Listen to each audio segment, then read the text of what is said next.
Hello guys, I'm Unstable Voltage, and today I'm going to be taking a look at Common Sense, which is the latest DLC expansion for Europa Universalis IV by Paradox Interactive. This is certainly one of the largest and most comprehensive expansions for EU4 since its launch. It has made a lot of changes, including some changes to some of the base mechanics that have been around since the vanilla launch. And what I'm going to do in this video, I'm going to go through and talk about most of the changes, not all of them, because there are a lot of little tweaks and adjustments in there, and some of them I'm not even completely aware of at this point. But I'm going to go through most of the major changes, what has been changed and what has been added. And I'm going to summarise what I think about the expansion pack as a whole. And then right at the end of this video, I'm going to give you guys some good offers and deals that you can get on the EU4 franchise and some of the older DLC and expansions.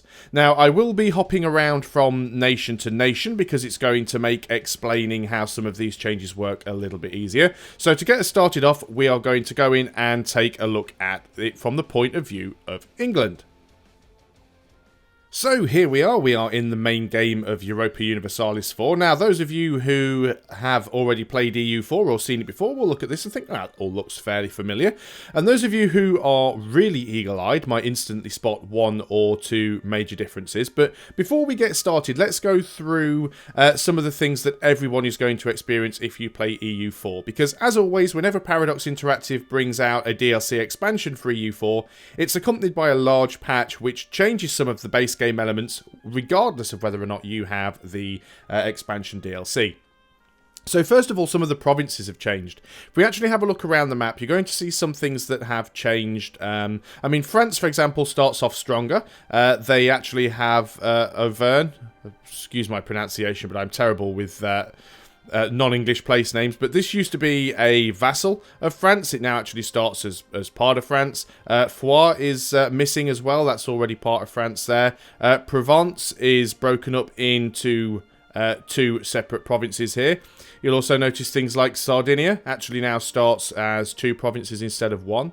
And if we go over and have a look around the area where Parma used to take up everything, we now have Lucca or Lucha and Genoa and Albenga. So you can see some of the provinces have all been split up and made a little bit smaller. We've got Memmingen there, which is now a separate province. And you'll see quite a lot of provinces in the HRE have been split up and made quite a bit smaller. I think Bohemia's been split up quite a lot as well. And this is designed to try and give a little bit more balance to the HRE. Another few things that have changed are the starting truces. Historically, England always used to start this game in the 100 Years' War. They no longer do. They actually have a truce with France at the moment. Or at least they should do. Well, they're not actually in a war. They don't have a truce, but they're not in a war, which represents sort of historically accurate, because at this point in time, I think England and France did have a 5-year truce, which is good because it means the moment you start, you don't have to worry about defending all of your troops that are in your sort of overseas territories. Also, another change is Albania now actually starts in a truce with the Ottomans, which means it's much more likely that Albania might survive beyond the first couple of years of the game. So those are some of the major changes to the map.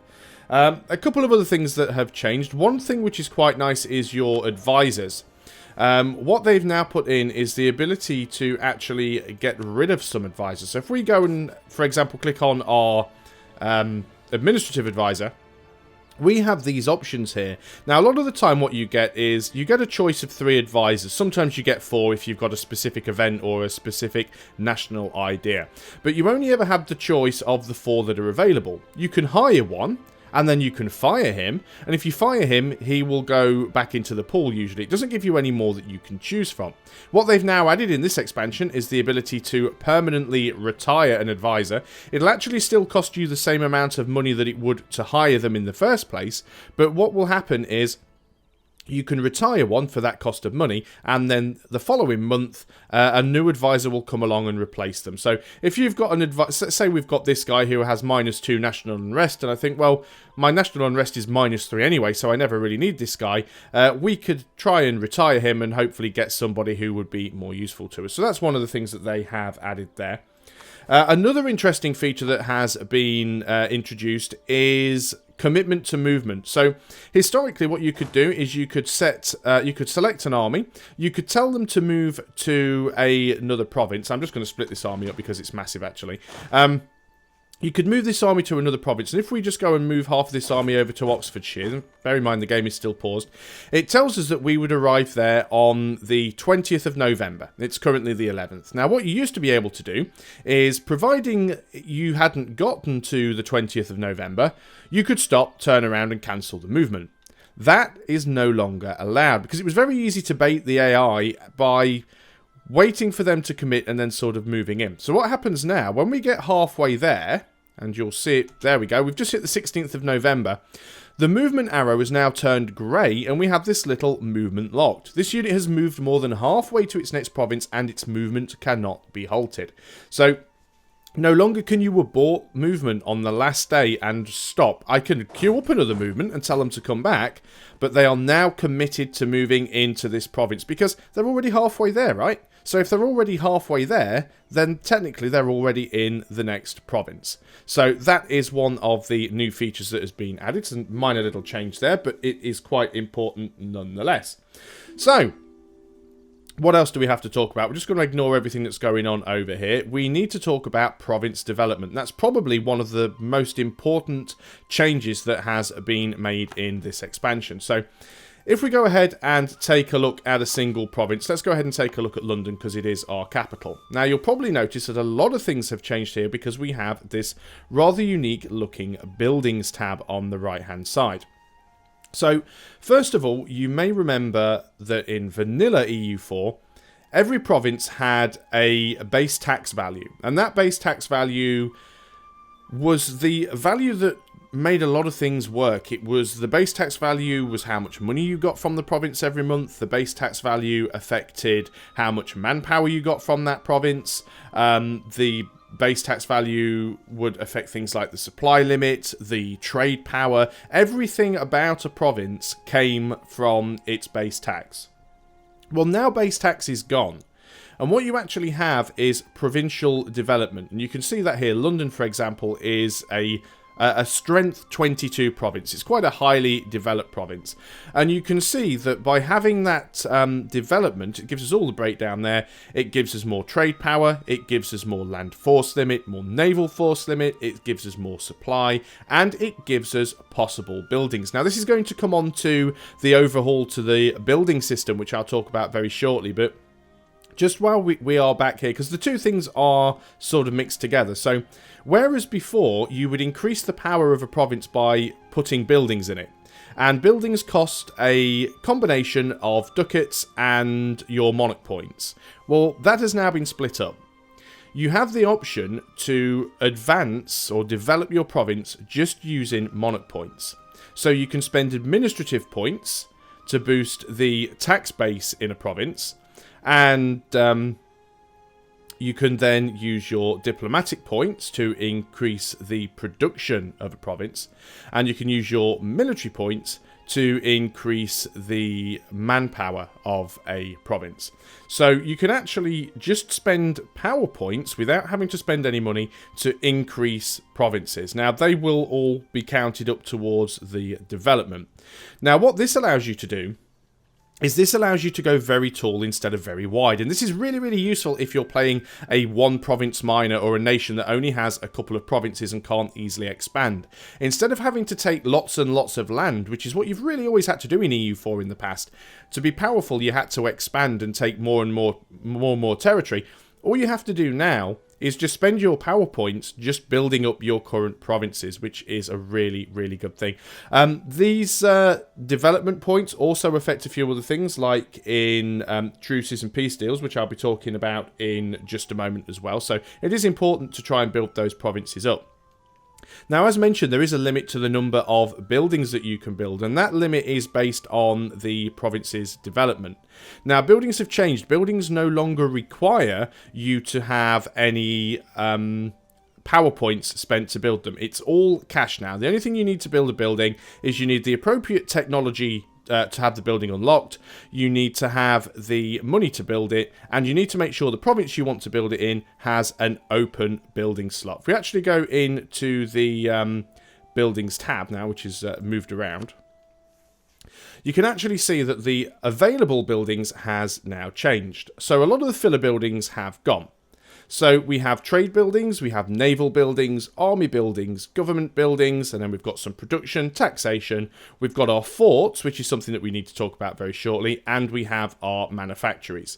Now, these buildings are a bit more expensive to build than they were in the older versions of EU4, and some of these buildings are actually they replace the previous one. So if we go ahead and build a marketplace, which gives us plus 50% trade power, then we can go and build the trade depot, which gives us 100% trade power. So building the trade depot replaces the marketplace. So even though there's a limit to the number of buildings you can now build in a province, it doesn't matter all that much because you tend to replace older buildings. The main idea of this is it removes some of the micromanagement because you no longer have to go around and say, well, I've got a lot of money, I've got a load of admin points, I'm just going to go around and build a temple in every single province. You have to be much more restrained now about where you build and what you build. So those are the major changes really that have happened to the way provinces are developed and the way that you can construct buildings. So a few of the things that have changed are now forts. You no longer have a fort in every single province. You can have a fort in every single province, but you don't need to. So if we look here in Oxfordshire, for example, we have no fort. If we go down here, it says fort level 0, fort defense 0%. We have 0 garrison.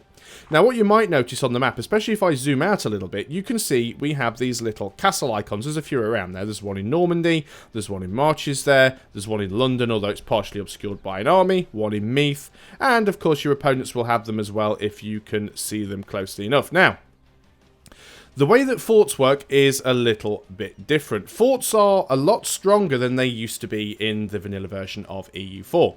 So if we go ahead and have a look at the fort that we have in Marches, this is a level 1 fort. Well, it says fort level 2, but it's the first level of fort. Again, if we go into the buildings tab, and we can see the forts here. The first fort you can build is a castle. The second fort you can build is a bastion, then a star fort, and then a fortress. And all of these, you basically get one, or the ability to build one every century. So the 1400s it's castles, 1500s is bastions, 1600s is star forts, 1700s is the fortress, and then obviously the 1800s goes into the end of the game.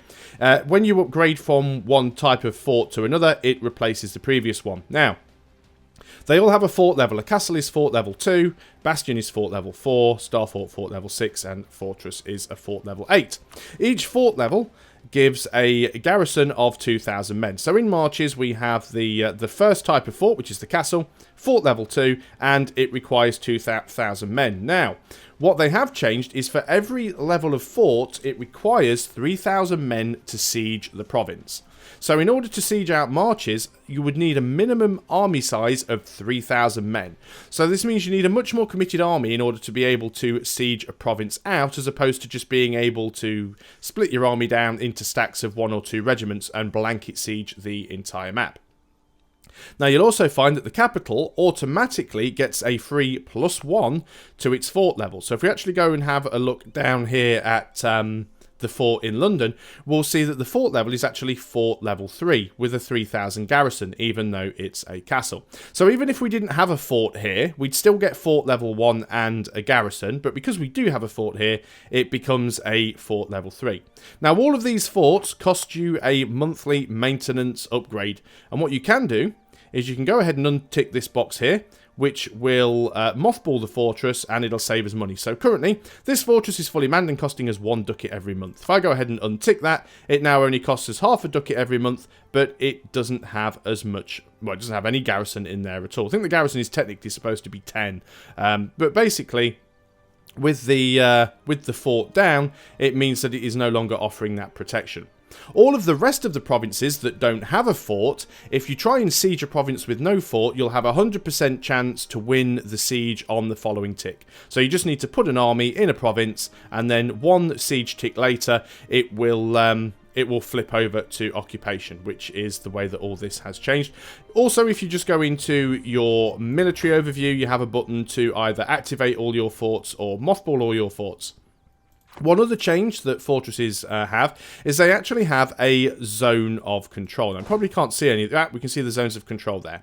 So, zones of control are these, any province that is adjacent to a fort is a zone of control by that fort. So all of these ones that have a little blue circle on represent my zone of control. If we could see any of the enemy forts, they would have a little orange circle on them, and they would be the enemy's zone of control.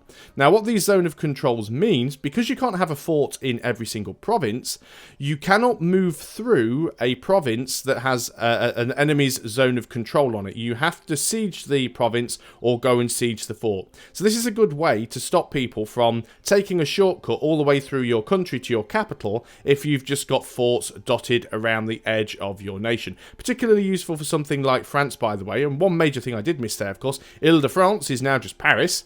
This is a lot easier to find. But you could, for example, let's say we had a country whose capital was sort of here, right in the middle, and we could have that surrounded by forts on the edge, and that would give a little bit of zone of control.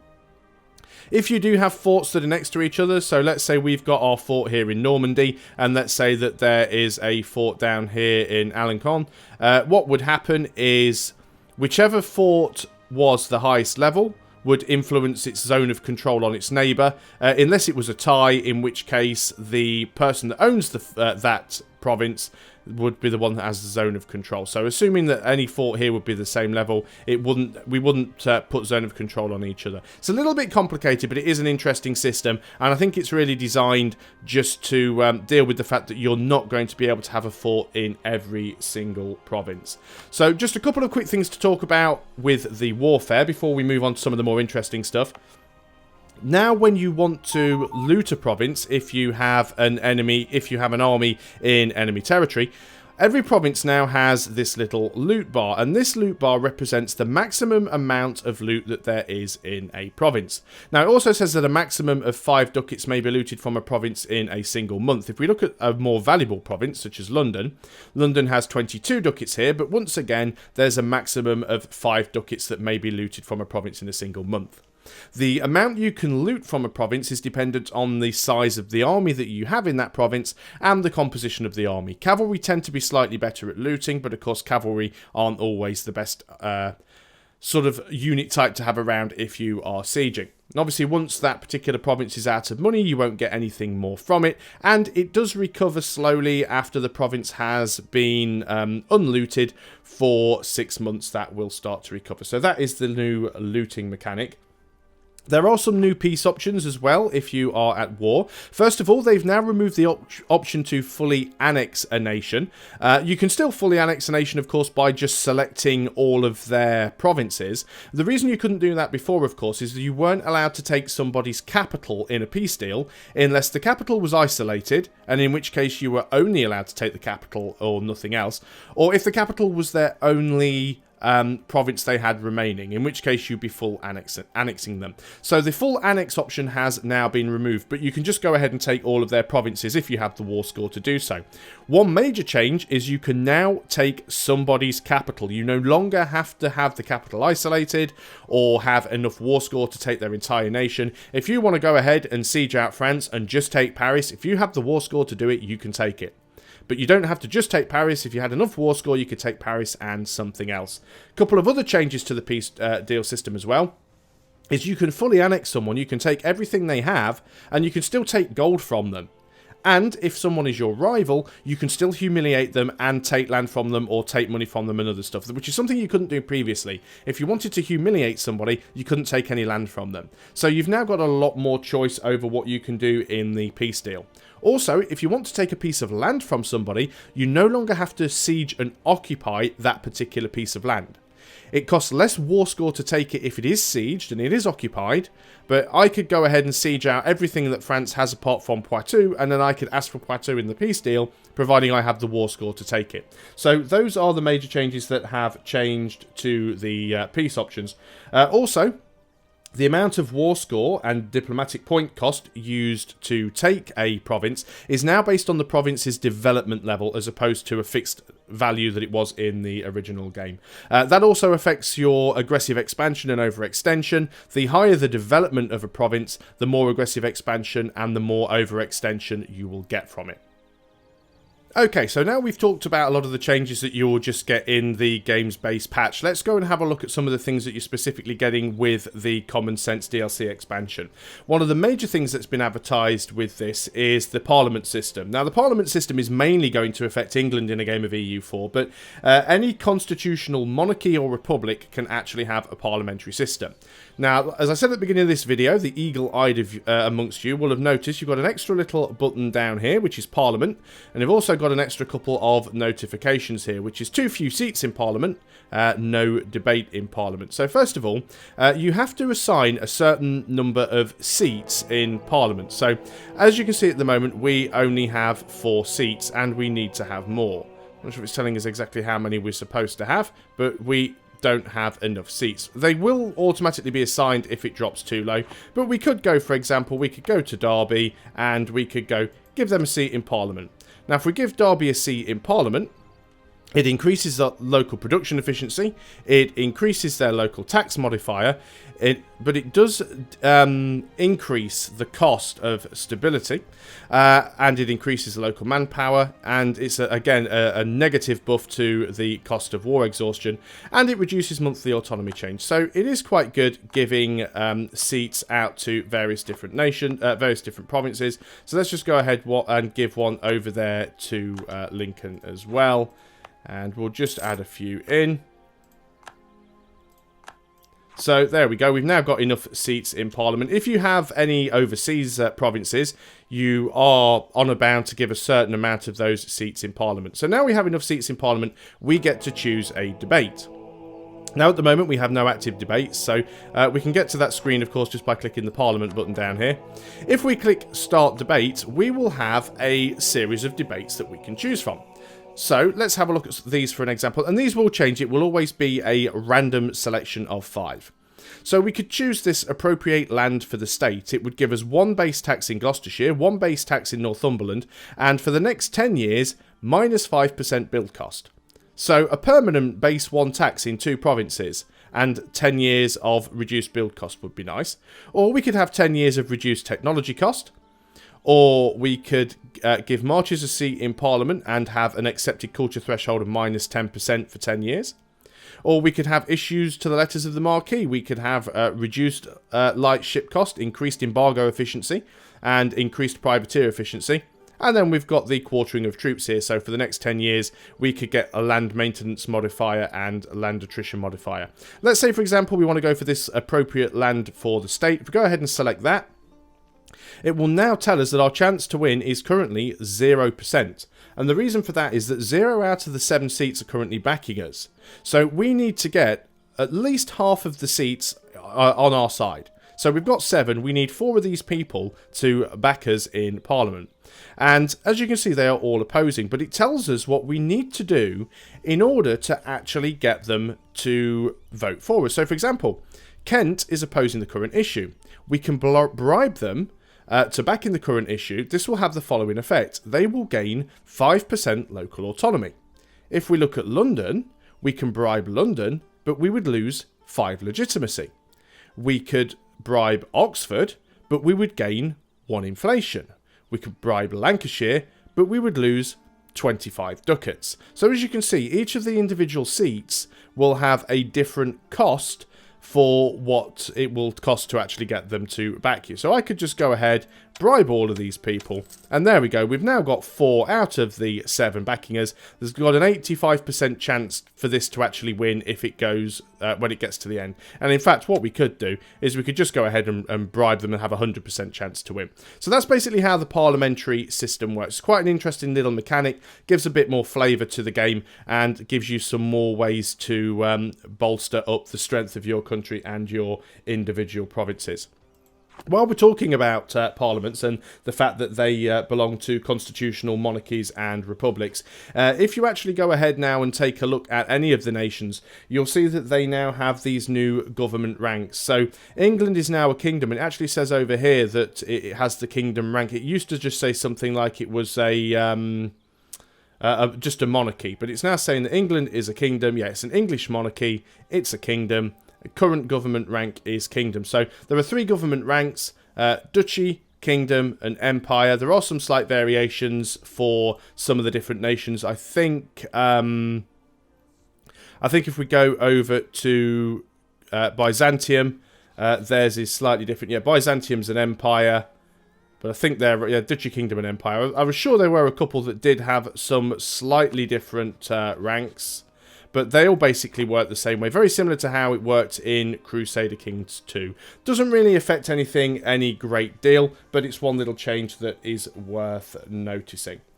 One other little change that has been implemented with the different government styles is with the theocracy. Now, currently, the way it works is if you play a monarchy, you have your legitimacy, which is kind of the number that you need to keep up to keep everything nice and stable. If you're playing a republic, you have republican tradition, which replaces your legitimacy, but they've added the theocracy government type and given them the devotion. So you actually have a little change to the way that works. Again, it isn't really going to make a huge deal of difference to the gameplay, but it is a little bit more flavour in there. So now we're going to have a quick look at some of the religions and changes that have been made to that. So, we're back here with England, and what I've basically done is just pick one of the game bookmarks and just advance the time on to 1618. The main reason I wanted to do that is because at that point in history in the game, England are Protestant, and that is what I want to demonstrate here. So, what we can do now with our religion, if we just go in here to our religion tab, is with Protestant, you now have these church powers. Now, currently says here that we have no aspect of faith chosen. Now, you need a certain amount of church power in order to be able to add another aspect. But what we can do is if we show the aspects of faith, you can see that we now have all of these different modifiers that we can have for the Protestant faith. So we can have reduced development cost, we can have reduced stability, increased missionary strength, increased discipline, better morale of armies, yearly prestige, legitimacy, global settler increase plus 15, which is really nice. Manpower recovery speed, reduced idea cost, improved production efficiency, reduced national unrest. So quite a lot of nice stuff that you can have in there. And basically it makes Protestant a more interesting religion option, because once you actually leave Catholicism and you leave the papacy, you don't really have that sort of mini game to play anymore. So the fact that it's actually giving Protestant a little bit more power, and the fact that you can actually then go and almost customize the religion to suit the needs of your nation is a very, very nice idea. So that's the main changes that have been made to Protestantism. They've also made some changes to Buddhism, which we're going to go and take a look at now. Okay, so we'll just take a quick look at one of the Buddhist nations here. Now, Buddhism has been split down into a few sub-religions, obviously depending on whereabouts you are in the world, but all of the Buddhist sub-religions work in the same way. They now have this karma. Now, karma increases from having war declared on you, from honouring alliances, releasing vassals, releasing nations in peace deals, and returning cores. So doing good stuff gets you positive karma. However, if you start wars or you take provinces in peace deals, you get negative karma. And as it says here, karma represents the divinity of your past actions in the eyes of the Buddhist faith and will rise or fall depending on the morality of the actions you take. But a ruler with too high karma will become detached from the world, while a ruler with too low karma will lose the trust of their soldiers. So, as you get to a negative karma, you will actually lose... Now, where's the list? If you have karma less than 50, you will lose discipline. And if you have karma above 50, you will lose diplomatic reputation. So you want to keep the karma sort of between minus 25 and between plus 25. And that means you have to do a bit of a balance, because you are going to have to declare some wars and you're going to have to take some provinces, because that's how you progress in EU4. But at the same time, you need to make sure that you honour alliances and that you release some vassals, or that you sometimes release nations in peace deals. You have to do good stuff with the bad stuff to balance everything out. So again, it's another little sort of interesting mini game that they've added in there with the Buddhist religions, which some people will have a lot of fun playing with. So that's pretty much all they've really done with the religion systems. It's not been that huge of a change. So let's just hop over and have a quick look to some of the changes that have been made in the HRE. Okay, so I've gone ahead here and I have picked Austria because Austria starts off as the emperor as always. And basically, if we go and look at the Imperial Reforms in the Holy Roman Empire, you can see now that you actually have this ticking imperial authority. So this is one of the main changes that has been made to the HRE. In fact, it's more of a revert because the early versions of the game, the HRE used to work in a similar way to this. In the more recent games, it's been very, very difficult to actually gain a decent amount of imperial authority because it's all been triggered by discrete events and things like that. Now it's actually a ticking imperial authority, which makes it much more likely that you'll be able to get right down to the bottom of the imperial reforms. There's a couple of little different changes that have been made on the interface just to make things a little bit easier to see. You can see who all of the electors are because they now show in the Princes tab with the little E ribbon next to them. And you can also see these ones here that have like a little, I'm not sure what the icon's supposed to be, but these represent your free cities. Now, this is something new that has been added. You can see we've got Ravensburg, Memmingen, Nuremberg, Ulm, Frankfurt, and Aachen are all free cities in the Roman Empire. Now, what free cities are is the Roman Empire can have up to 7 free cities, and a free city can be any one province minor that has a development of 10 or more. Now, a free city always becomes a republic. So even if they're not a republic to begin with, they become a republic. It is a duchy, but it will be a republic. So they become a republic when they become a free city. Now, free cities give a certain amount of bonuses to the emperor. They also give some bonuses to the free city as well. So if we find somebody that isn't a free city, that maybe we could make a free city, I'm sure there's a way of doing this. Let's look at Lucia, for example, because I don't think they are emperor actions.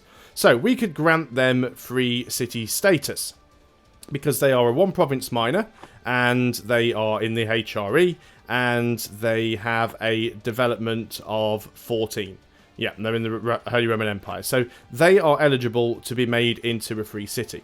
So if I give them free city status, it will give me increased imperial reform. I think it gives them something like a little bit more trade power, and it gives the HRE a bit more manpower. So it's basically some additional bonuses for the HRE and some additional bonuses for the free city as well. Of course, in order to retain that free city status, the free city has to stay as part of the HRE, and they also have to stay a single province. If they declare war and take another province in a peace deal, they are no longer eligible to be a free city. A couple of other things that have been changed in the HRE. First of all, once the Holy War is over, the dominant faith for the Empire is able to remove, for a cost, any electors who support the losing religion, shall we say. We can remove heretic electors. So let's say Catholicism wins out, and you can go ahead and you can remove all of the reformed electors. So it's a good way to get rid of any electors that have a heretic religion negative modifier. So that's one little change that they have added in there. So that's pretty much all that has really changed with the HRE. And it's mainly as a way to balance out these changes with all the splitting up of the provinces, the fact that we've got all these one province minors now. And remember, because of the changes to the way that development works and the way that buildings work, instead of having to take multiple provinces to become powerful, you can just keep one province and just build it up and go really tall instead of going wide. So those are the major changes to the HRE. One other thing, which isn't really related to the HRE, but it is something that I have down on my list, so I should probably mention it while I think about it, is if you are playing a nation that doesn't start as the Western tech group, so if you're playing someone who is Eastern tech, or if you're playing someone who is native tech or something like that, and you are westernizing, you now have the option to pause westernization, which is a really, really good way if you want to spend some of your points on something else, because if any of you have ever tried to convert to westernization, you know that it takes an awful long time and it uses all of your points for a lot of years. You also get a lot of bad stability, negative events. Pausing the Pausing the westernisation doesn't make the negative stuff go away, although it does pause the negative events from firing, but it stops it from using your monarch points, so you can go ahead and spend them on other stuff if you need to. So that's pretty much all of the major changes. There's one final thing that I do want to cover, and that is going to be the changes made to your vassals and subject states. So I think we'll drop into Burgundy just to demonstrate some of those. Okay, so I've decided for this one to drop in as Burgundy, mainly because Burgundy have quite a few different vassals. They've got Nethers, they've got Rathel, they've got Ghent, well, Flanders, and also they have Brabant in a personal union. So that makes demonstrating this really simple to do. So let's go in and have a look at our subjects. And what you can see now is we have a few more little buttons and things. Here we've got this subject interactions button. You can see we do have a few options here. So if we have a look at Nethers, Nevers is our vassal. Holland, Flanders and Brabant are in a personal union. So if we have actually look at our vassal to start with, we have a couple of options here. We can tell them to embargo rivals. Now, we don't have a rival at the moment, but let's say we're rivaled with someone. We can actually tell Nevers to embargo them as well, which is something you couldn't do before. You couldn't force your vassals to embargo somebody, or you couldn't force your enforce your vassals to embargo a rival. You can now do that, but it will come at the cost of 5% liberty desire for that particular vassal. You also have the scutage option, which forces the vassals to pay an extra 50% of their income to you, but they'll no longer be called into wars. Now, this can be quite useful. It basically represents that your vassal is willing to pay you off so that they don't have to get involved in your wars. It can be useful if you've got quite a small vassal who have a weak army, because very often you'll get involved into a war and one of your vassals will just roll out with its 3 regiments and get instantly flattened and lose you a bit of war score. So sometimes you might want to say, well, do you know what? Stay out of the war and I will take the extra money from you. I am fine with doing that. Got slightly different options if it is in a personal union. You can enable support loyalists. It reduces the liberty desire by 20%, but it does cost 10% of the monthly income. So basically, you can spend a little bit of money to reduce their liberty desire. It's essentially the way that works. And you've got the embargo rival options, same as you have with the vassal. You can get them to embargo your rivals. If we go on with the subject interaction, you've actually got a few more options in here. So let's just go and have a look at our vassals. We've also got the option to placate local rulers. Now this changes liberty desire by 10%. At the cost of minus 20 prestige. So that's the main reason you'd want to do that. If they've got some high liberty desire, you can spend a bit of prestige and reduce that. We've got the embargo rivals. Place relative on throne. If a vassal has a regency council, you can try and put one of your relatives on the throne. It increases their liberty desire by 10%, but of course, it really increases the chance that you may end up in a personal union or a succession war for that nation. You can also force a vassal to change to your religion, which does increase their liberty desire by 50%, and then we've got scutage there as well. And then back to the personal unions, we've got some of the same options: embargo rivals, enforce religion. If you've got someone in a personal union, you can also spend some diplomatic power to force them to use your culture, which will again give them 50% liberty desire. You can siphon off some of their income, so you can take 50% of their yearly income, but it will worsen relations by 100, and it will increase their liberty desire by 10%. So those are the options that you have for your personal unions and for your vassals. They've also made a couple of changes to, for example, trade companies. Trade companies, you have an option to promote investment, which will give a 50% increase in their trade power, but it will give you ticking inflation. And if you have a colonial nation, so let's say you've been colonizing and you've got a colonial nation somewhere, you have a couple of options that you can do with them. If their liberty desire is less than 50, then once a year you can attempt to replace their local governor. So you can swap it for somebody who is more aligned to your own interests. You also have the option to now tell your colonial nations to actually start a colonial war. Previously, that's something you couldn't do.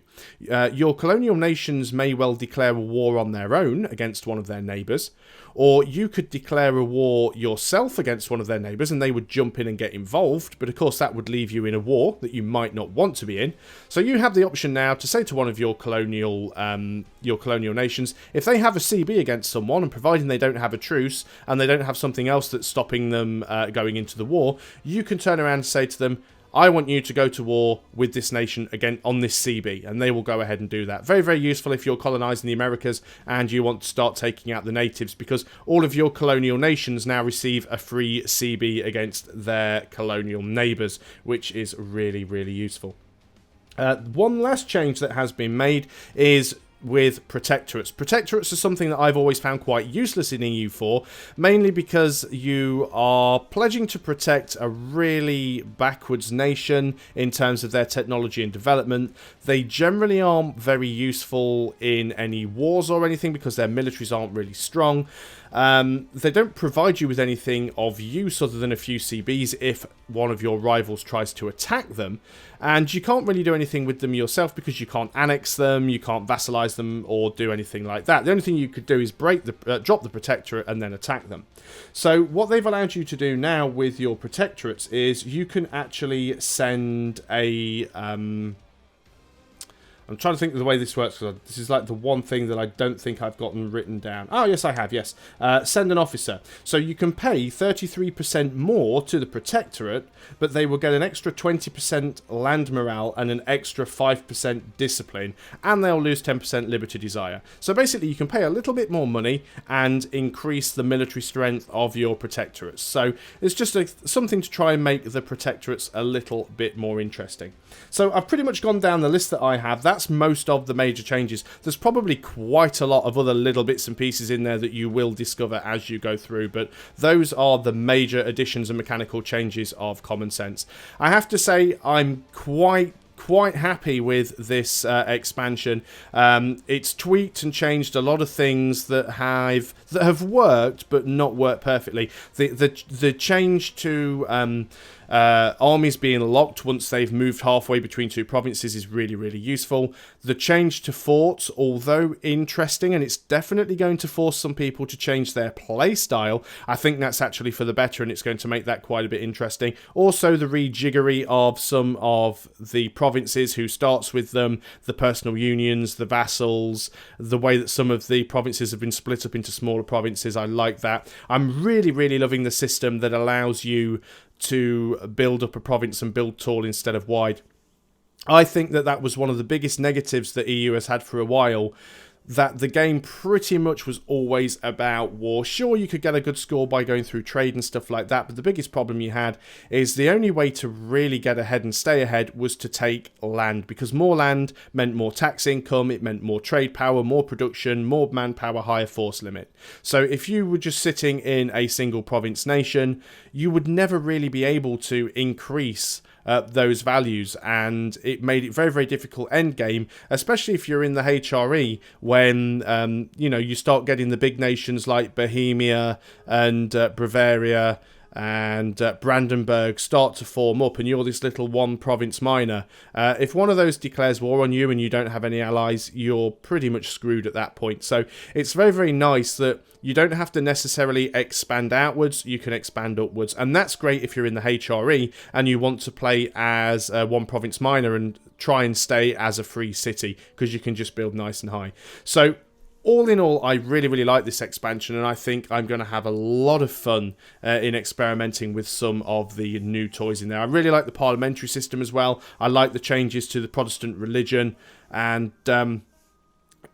there's so many nations now that I want to go back in who I've played as before many times in EU4 campaigns, and I want to go in and have another go with them because I want to experience the changes that they have made. So that is going to be really, really good. I'm really pleased with Paradox. I think they've done an excellent job on this particular expansion. I think they have done on all of them, but I think this has been pretty much the best one to date. A lot of good changes in there. So this is the Common Sense expansion DLC. It is available on Steam. I did say that I was going to point you in the direction of some good offers. If any of you watching this are regular viewers to my channel, then you will know that I do have an affiliation with Green Man Gaming. So sorry about the shameless promotion, but at the time of recording this video, Green Man Gaming do have a promotion on with Paradox titles, specifically EU4. They have some flash deals on, and most of the EU4 franchise is currently on a 75% off deal. They've got individual DLCs, they've got individual expansion DLCs, they have the base game, and they have some packs as well. So they've currently got one pack, which is the base game plus all of the DLC and expansion up to July 2014. So I think that's everything except the Art of War and El Dorado, and of course Common Sense, for 75% off. So that's basically you're paying 25 bucks instead of paying 100 bucks. So that is a really, really good price. Green Man Gaming is an official Paradox partner, so it's all legit up and above board, and if you do buy anything from them, you actually get a Steam key. Below this video, in the description, you will find a link to Green Man Gaming. In fact, it will take you straight to the EU4 Paradox page where all those flash deals are. You will find a few little extra letters on the end of that link. It is an affiliate link. I'll let you know that now. Basically, that tells Green Man Gaming that I sent you, so if you do buy anything, I get a tiny little bit of commission, and they also give me some vouchers and things that I will pass on to you guys. If you don't want to use that affiliate link and you just want to type Green Man Gaming into your browser and go there directly and don't give me any credit for it, I'm fine with that. You guys go ahead and do what you want. But I'm going to put up on the screen now, here's a voucher for you. You can still use this voucher even if you don't use my affiliate link, and this voucher makes no difference to me whatsoever.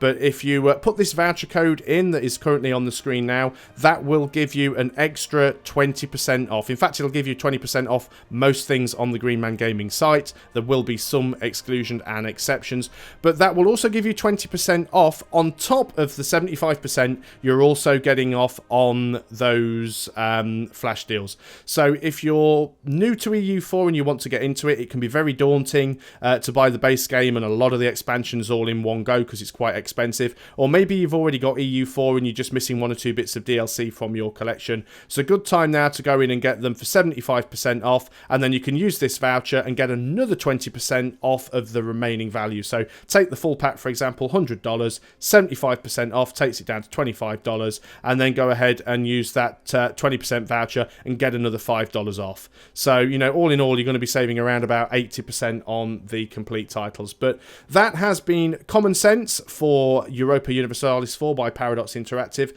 It's a bloody good expansion. It makes a lot of really good changes, and I'm excited to start my next campaign. I've been Unstable Voltage. Thanks a lot for watching, guys. I will see you on the next video, and until then, goodbye for now.